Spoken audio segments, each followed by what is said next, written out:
पेट सफा आयुर्वेदिक चूरन, पेट सफा तो हर रोग दफा। फतेहाबाद में पंडित जसराज की जयंती पर महोत्सव का आयोजन, सीएम नायब सिंह सैनी ने किया आयोजन। पंडित जसराज को सीएम सैनी ने किया नमन।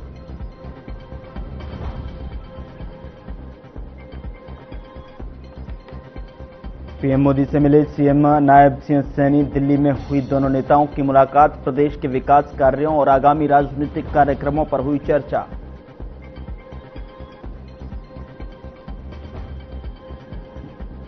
कनीना के गांव झाड़ली में युवक की पीट कर हत्या। रंजिश के चलते दो भाइयों ने उतारा मौत के घाट। मामला दर्ज कर जांच में जुटी पुलिस।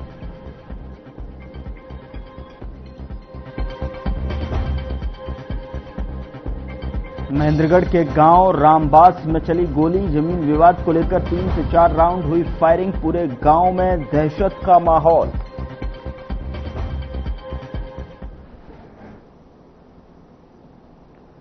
नमस्कार, वक्त हुआ है मसला का और मैं हूं आपके साथ गौरव राजेंद्र। मसला में आज बात करेंगे जो वित्त मंत्री निर्मला सीतारमण ने संसद में केंद्रीय बजट 2026-27 पेश किया, उसको लेकर जो है हरियाणा के लिए क्या कुछ खास है, हरियाणा में इस बजट का क्या कुछ जो है असर देखने को मिलेगा, विकास के नए द्वार किस तरीके से खुलते नजर आएंगे, इसको लेकर जो है समीक्षा करेंगे, चर्चा करेंगे पैनल के साथ में।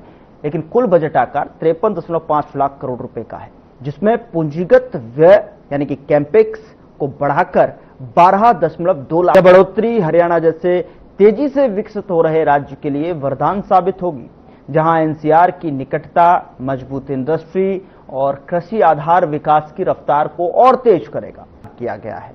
16वें वित्त आयोग की सिफारिशों को मानते हुए राज्यों का हिस्सा 41% पर बरकरार रखा गया है। हरियाणा जो केंद्र को करों में बड़ा योगदान देता है, को इससे मजबूती वित्तीय सहायता मिलेगी। यह राशि राज्य में शिक्षा, स्वास्थ्य, ग्रामीण विकास, सड़कें और अन्य इंफ्रा परियोजनाओं को गति देगी। लेकिन मसला में आज चर्चा करेंगे और जानने की कोशिश, सवाल लगातार उठ रहे हैं कि बजट पर सवालिया जो निशान है वो लगते हुए नजर आ रहे हैं। बजट पर सवाल भी है और सियासी बवाल भी है। बजट में हरियाणा के लिए क्या कुछ खास है, ये भी समझने की कोशिश करेंगे। हमारे साथ पैनल जुड़ेगा और जानने की कोशिश की जिस तरीके से सत्ता पक्ष लगातार बजट की जो है वाहवाही करते हुए नहीं थक रहा, तो विपक्ष आखिरकार ये बजट जो है सवालों के घेरे में क्यों ला खड़ा किया है, बजट जो है विपक्ष को क्यों रास नहीं आ रहा, ये समझने की कोशिश करेंगे। विपक्ष लगातार इसकी जो विवेचना है वो करता हुआ स्पष्ट तौर पर दिखाई दे रहा है। हमारे साथ जो है एक पैनल जुड़ा हुआ है, उसका तारुफ मैं आपके साथ करा देता हूं, उसके बाद जो है चर्चा की शुरुआत करते हैं। आज की जो चर्चा में हमारे साथ हिस्सा लेने के लिए कौन कौन से मेहमान हमारे साथ स्क्रीन पर दिखाई देने वाले हैं। हमारे साथ स्क्रीन पर आप देख पा रहे हैं रविंद्र सागवान, प्रवक्ता बीजेपी की तरफ से अपना पक्ष रखने के लिए जुड़ रहे हैं। बहुत स्वागत है रविंद्र जी। और सतपाल रोड, प्रवक्ता कांग्रेस की तरफ से अपना पक्ष रखने के लिए जुड़ रहे हैं। बहुत स्वागत है सतपाल जी आपका भी। ओंकार सिंह, प्रवक्ता एनएलओ की तरफ से फोन लाइन पर जुड़े हुए हैं, आपका भी स्वागत है ओंकार सिंह जी। लेकिन रविंद्र जी, आपसे इस बजट को लेकर सवाल यही है कि जिस तरीके से बजट कह रहे हैं कि सभी को ध्यान में रखते हुए सबका साथ सबका विकास को लेकर जो है ये बजट तैयार किया गया है, और इससे जो है विजन 2047 को लेकर जो है जो गति है, जो जिस तरीके से आधारभूत ढांचा है भारत का, उसमें जो है इसमें और उसकी चाल को रफ्तार देने के लिए ये कारगर साबित होगा। लेकिन विपक्ष लगातार सवाल उठा रहा है कि इस बजट में आम लोगों के लिए आम बजट जैसा कुछ नहीं है। आम बजट नाम तो है, लेकिन आम लोगों के लिए या इसमें जो है कुछ ज्यादा खास यहां दिखाई नहीं दिया। हरियाणा के लिए क्या कुछ खास है, ये जरा दर्शकों को समझाएं, फिर उसके बाद जो है मैं चर्चा की शुरुआत करूंगा और मेहमानों के पास जाऊंगा। रविंद्र जी। गौरव जी नमस्कार। गौरव जी नमस्कार। साथ ही सभी प्रवक्ताओं को नमस्कार और हमारे सभी दर्शकों को प्रणाम। हमारी वित्त मंत्री बहन निर्मला सीतारमण जी ने कल देश का ऐतिहासिक बजट पेश किया। यह बजट हम की आकांक्षाओं और 2047 के विकसित भारत के लक्ष्य को समर्पित है। बहन निर्मला सीतारमण जी के उनके 9वें बजट पर और विकसित भारत के संकल्प को हम बहुत बहुत स्वागत करते हैं और उनका आभार व्यक्त करते हैं। जी। यह बजट कर्तव्य भवन में बना है और इस बजट के 3 प्रमुख कर्तव्य हैं। पहला, आर्थिक ग्रोथ को बढ़ावा देना। दूसरा, जनता की उम्मीदों को पूरा करना। और तीसरा, सबका साथ सबका विकास के माध्यम से विकास का लाभ समाज के सभी वर्गों तक पहुंचाना। जी। जैसा कि गौरव जी आपने बताया, कुल बजट जो आकार है वो 53.5 लाख करोड़ के आसपास का है। बजट में सभी वर्गों को लाभ पहुंचाया गया है। किसानों के लिए किसान क्रेडिट कार्ड की ऋण सीमा को बढ़ाया गया है। सिंचाई के लिए 500 नए जलाशय बनवा करके सिंचाई को सुदृढ़ किया जाएगा। बागवानी के लिए काजू, नारियल, कोको आदि के लिए विशेष पैकेज दिया गया है। युवाओं के लिए सैनिक मिशन के लिए 40,000 करोड़ का प्रावधान किया गया है। एमएसएमई के लिए अलग से 10,000 करोड़ का फंड दिया गया है।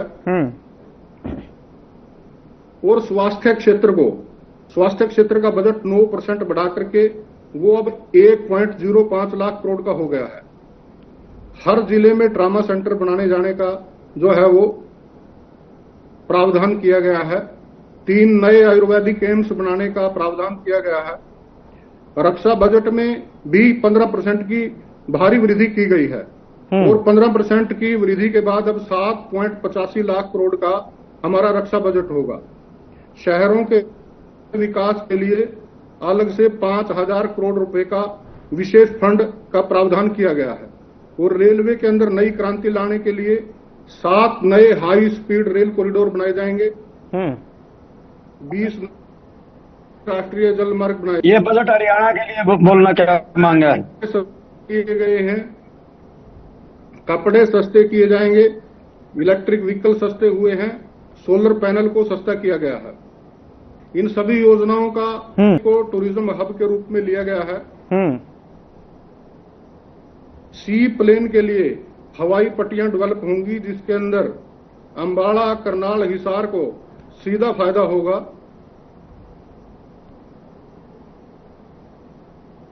ठीक है। पंचकूला को फार्मा हब के लिए डेवलप करेंगे।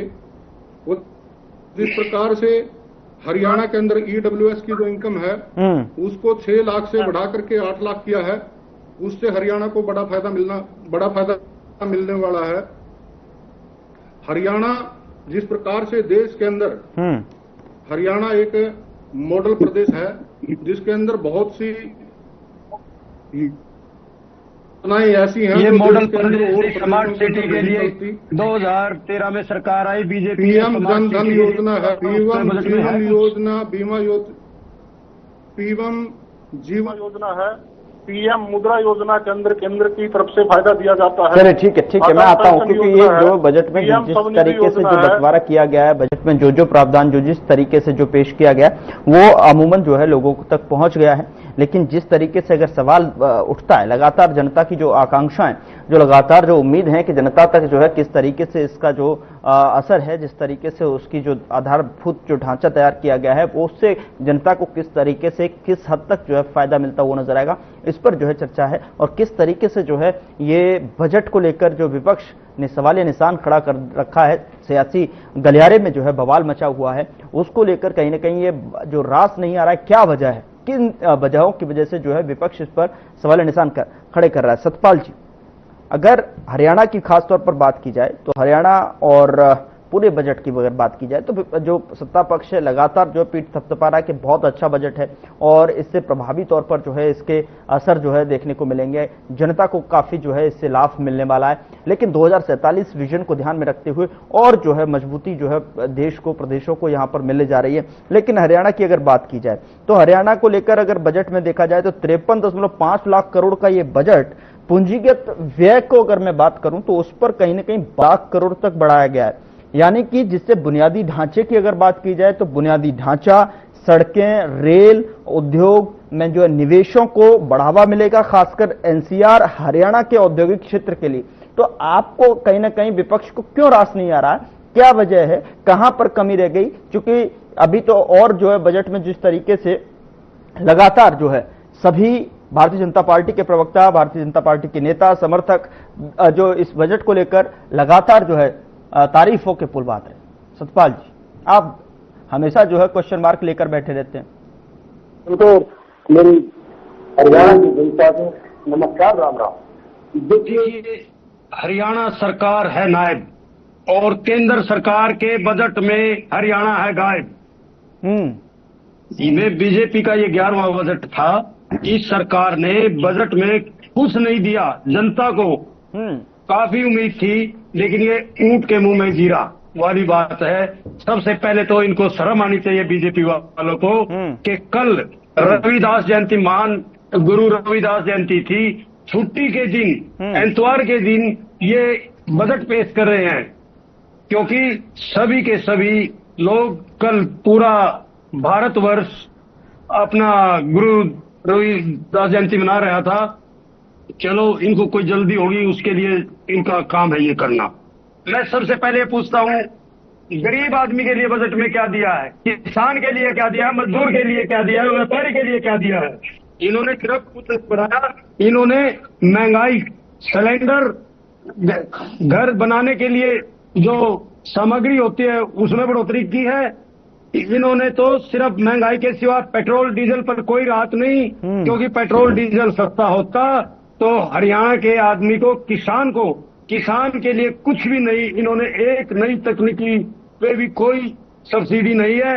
इन्होंने तो सिर्फ बजट नहीं, इनका ये घोषणा पत्र है, क्योंकि कुछ राज्यों में चुनाव होने हैं 2027 में। सारा का सारा बजट उधर दिखावा कर दिया, हरियाणा के लिए कुछ भी नहीं दिया इन्होंने। मैं तो इनको बोलता हूं, भगवान इनको सद्बुद्धि दे, क्योंकि ऊपर नीचे इनकी सरकार है। हरियाणा की जनता के लिए तो इन्होंने एक अच्छा बजट देना चाहिए था। न इनके पास कोई विजन है, न कोई इनकी सोच है। सिर्फ इनकी एक ही सोच है कि चुनाव कैसे जीता जाए। ये सिर्फ अपनी चुनाव के लिए काम करते हैं, या अपना प्रॉपर्टी डीलिंग का काम है। बीजेपी के एमएलए देख लो, मंत्री देख लो, ये प्राइवेट कॉलोनियां काटते हैं। दीनदयाल उपाध्याय के नाम से कॉलोनियां काट रहे हैं और लोगों को 1-1 लाख रुपए गज के हिसाब से लूटा जा रहा है। किसानों से जमीनें हथिया रहे हैं। मैं तो ये कहता हूं कि ये जो बजट पेश किया इन्होंने, इस बजट में हम इसको शून्य, 0 देते हैं जी। ठीक है ओंकार जी, ठीक है सर, ठीक है।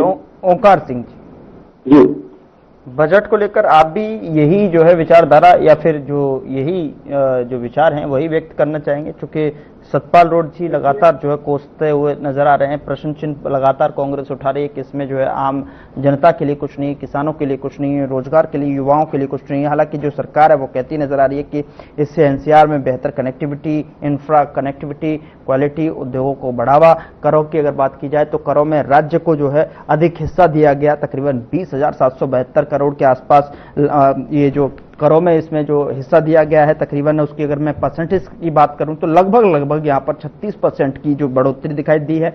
जिससे शिक्षा की बात की जाए, स्वास्थ्य, ग्रामीण इंफ्रा और शहरी विकास परियोजनाओं को बजट के तहत बेहतर वित्तीय सहायता भी मिल सकती है।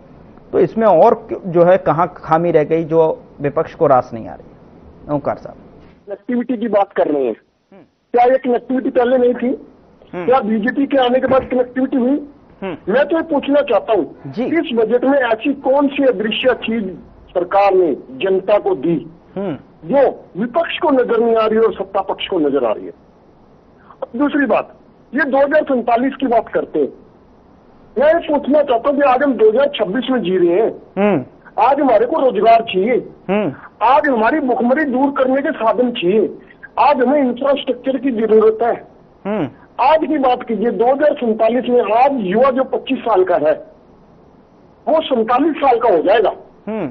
आज 2047 का झांसा देके हमारा आज का यौवन क्यों बर्बाद करने में लगे हैं जी? आज हमारी जवानी क्यों लुटने में लगे हैं? आप ये बताइए, हरियाणा को क्या दिया? कोई एक चीज बता दीजिए। ये कहते हैं बेमिसाल बजट है, ऐतिहासिक बजट है। मैं मान जाऊंगा ऐतिहासिक बजट है, हमें ये तो बता दीजिए कि आप कहते हुए बजट महिला, युवा, गरीब और किसान के लिए। आप इन 4 वर्गों में से किसी एक वर्ग को कोई एक चीज बता दीजिए, क्या दिया आपने? क्या युवा को रोजगार देने वाला है? क्या ऐसा इंफ्रास्ट्रक्चर डेवलप करने वाला है जिससे हमें रोजगार मिलेगा? क्या किसान को एमएसपी देने वाला है?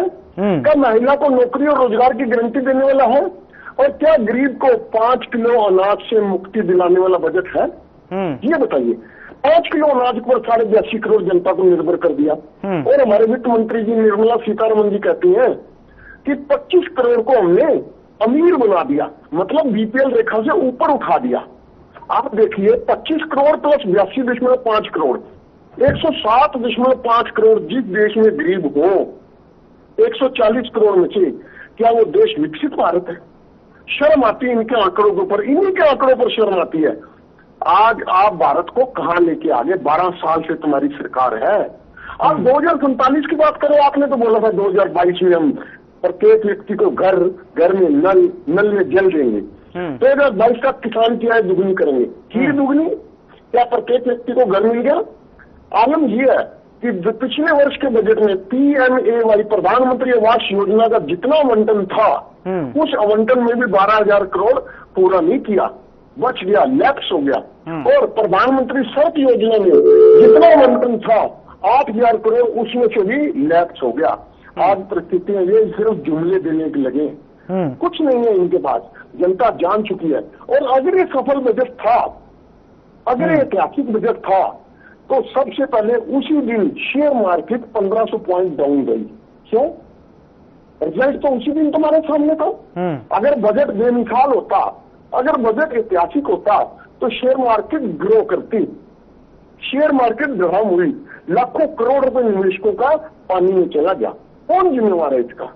आप सिर्फ और सिर्फ जनता को गुमराह करने में लगे हो। लेकिन जनता भी अब गुमराह होने वाली नहीं है। आज 12 वर्ष हो गए आपको सत्ता में बैठे हुए, और हर वर्ष आप एक नया जुमला देते हो। आप कहते थे बुलेट ट्रेन आएगी, आपने कहा था 100 स्मार्ट सिटी बनाएंगे, क्या किया? आपने कहा था नदियों को जोड़ देंगे, आपने कहा था गंगा साफ होगी, 2 करोड़ रोजगार प्रत्येक वर्ष देंगे। क्या किया आपने 12 वर्ष में? जनता ये हिसाब मांग रही है आपसे। जनता ये पूछना चाहती है कि आज केंद्र में तीसरी बार बीजेपी की सरकार है, आज प्रदेश में तीसरी बार बीजेपी की सरकार है। जनता ये पूछना चाहती है कि आपने हरियाणा के लिए क्या दिया? क्या हरियाणा का एच नजर आ रहा है? कहीं नजर नहीं आ रहा। और आज परिस्थिति ये है, हरियाणा के जो हजारों उद्योग 2006 में यहाँ से पलायन करके बद्दी, नालागढ़, सोलन, हिमाचल के अन्य शहरों में चले गए थे, उन उद्योगों को वापस लाने के लिए सरकार क्या कर रही है? आज हरियाणा में बेरोजगारी नंबर 1 है, आज हरियाणा में भुखमरी है, नशा और अपराध चरम पर है। सरकार क्या कर रही है? क्या केंद्र सरकार कोई विशेष पैकेज दे रही है?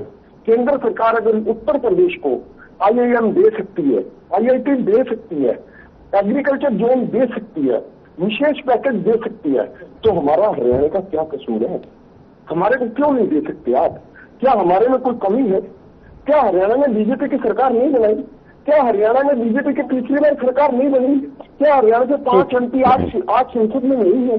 बहुत अफसोस की बात है, जब हरियाणा की बात आती है तो हरियाणा वाले नेताओं की और केंद्र के नेताओं की आंखें बंद हो जाती है। इस बात पे शर्म आती है कि हरियाणा को कुछ नहीं मिला। रविंद्र जी, जवाब दीजिए, हरियाणा के लिए क्या कुछ खास कर दिया? किस लिहाज से, किस बिहाफ पे जो है लोग आपको चुनकर लेकर आए थे? अपेक्षाएं, आकांक्षाएं, युवाओं को उम्मीद, रोजगार से लेकर इंफ्रास्ट्रक्चर से लेकर, उद्योगों से लेकर, MSME सेक्टर से लेकर, किसानों की किसानी खेती के लेकर, आय दुगनी करने को लेकर, जिस तरीके से ओंकार सिंह जी लगातार सवाल उठा रहे हैं, आखिरकार हरियाणा के लिए जो है क्या कुछ खास कर दिया? आपने जो बताया, जो सब्स्टिट्यूट इसमें दिए हैं कि किस तरीके से जो है केंद्र ने जो जारी किया गया आम बजट है वो किस तरीके से है, वो आपने बता दिया। लेकिन हरियाणा जो उम्मीद, जो टकटकी लगाकर बजट का इंतजार कर रहा था, उसके लिए क्या कुछ खास है? किस तरीके से जो है उसमें जो है मददगार साबित होगा? बताएं जरा, जवाब दीजिए रविंद्र जी।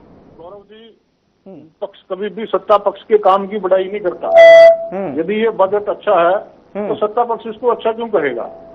और रही बात इनेलो की, इंडियन नेशनल लोकदल के, अब इनके पास सिर्फ 2 विधायक हैं। उन 2 विधायकों के अंदर से भी एक हमारा जो बीजेपी का था, आज इनका सिर्फ एक ही मुद्दा है कि किसी भी तरीके से चुनाव बयानबाजी के अलावा और कुछ नहीं है।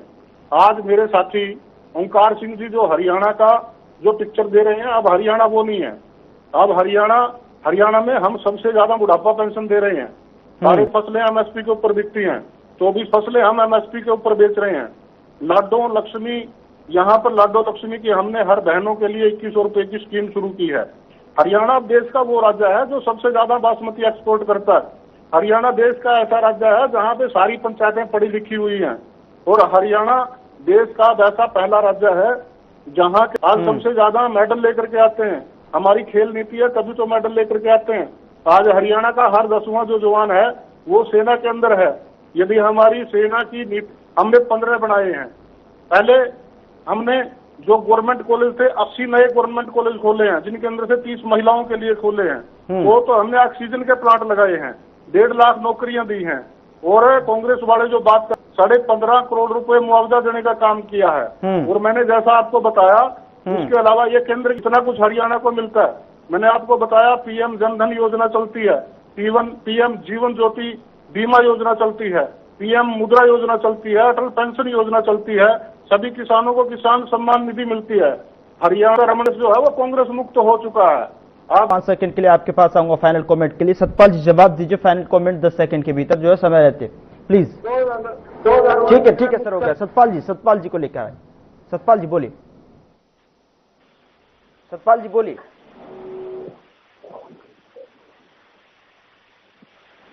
सतपाल जी मेरी आवाज पहुंच रही है आपके पास?